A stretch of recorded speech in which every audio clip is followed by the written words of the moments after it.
तो के मोहम्मद जी archaeological survey of India के रीजनल डायरेक्टर रह चुके हैं। इन्हें अयोध्या में विवादित ढांचे की खुदाई की जिम्मेदारी मिली थी, वो भी उसके ध्वस्त होने से पहले। तो आइए जानते हैं कि उन्हें वहां पर क्या क्या मिला था, क्या क्या दिखा था। के मोहम्मद जी अपनी किताब मैं हूं भारतीय में अपने अनुभव बांटते हुए लिखते हैं कि उत्खनन के लिए जब मैं वहां पहुंचा तब बाबरी मस्जिद की दीवारों में मंदिर के स्तंभ थे। उन स्तंभों का निर्माण ब्लैक बेसॉल्ट कसौटी के पत्थर के नाम से जाने जाने वाले पत्थरों से किया गया था। स्तंभ के नीचे भाग में 11वीं-12वीं सदी के मंदिरों में दिखने वाले पूर्ण कलश बनाए गए थे। मंदिर कला में पूर्ण कलश 8 ऐश्वर्य चिन्हों में एक है। सन 1992 में बाबरी मस्जिद ढहाए जाने के पहले इस तरह के 1 या 2 स्तंभ नहीं 14 स्तंभों को हमने देखा है। पुलिस सुरक्षा में रही मस्जिद में प्रवेश मना किया गया था। उत्खनन और अनुसंधान से जुड़े होने के कारण हमारे लिए किसी प्रकार का प्रतिबंध नहीं था। उन स्तंभों को मैंने नजदीक से देखा है। इसके आगे और डिटेल में के मोहम्मद जी लिखते हैं कि करीब 2 महीने उत्खनन के लिए हम अयोध्या में रहे। बाबर के सेना नायक मीर बाकी द्वारा तोड़े गए या पहले से तोड़े गए मंदिरों के अंशों का उपयोग करके मस्जिद का निर्माण किया गया है। पहले जो कसौटी के पत्थरों से निर्मित स्तंभ के बारे में बताया गया था, उसी तरह के स्तंभ और उसके नीचे के भाग में ईंट का चबूतरा मस्जिद की बगल में और पीछे के भाग में उत्खनन करने से प्राप्त हुआ। इन सबूतों के आधार पर मैंने कहा कि बाबरी मस्जिद के नीचे मंदिर रहा था। के मोहम्मद जी ने और भी कई पहलुओं के बारे में बात की, जैसे राजनीतिक पहलू या फिर वामपंथी इतिहासकारों ने किस तरह इस पूरे केस को बिगाड़ने की कोशिश की थी।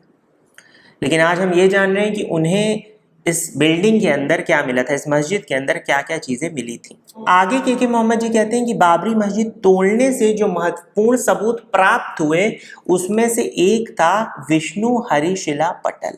इसमें 11वीं-12वीं सदी की नागरी लिपि में संस्कृत भाषा में लिखा गया है कि यह मंदिर बाली और 10 हाथों वाले रावण को मारने वाले विष्णु को समर्पित किया जाता है।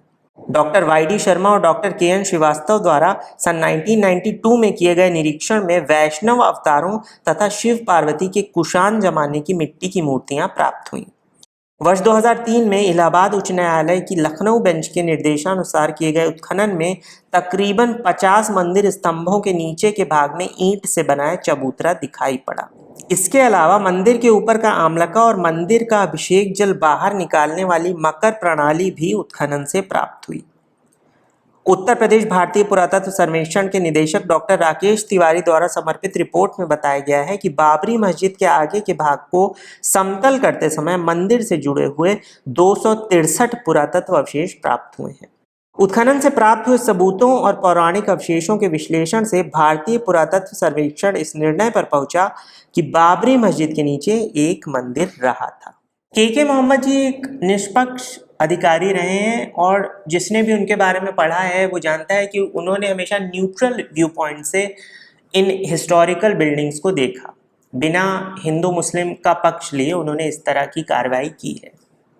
उनकी किताब पढ़ने से इस बारे में और ज़्यादा डिटेल में आप जान सकते हैं। लेकिन फिर भी कुछ लोग हैं जो अभी भी उटपटांग तरह की बातें सोशल मीडिया पे करते रहते हैं, मंदिर को लेके या फिर वहाँ पहले क्या था, इन बातों को लेकर।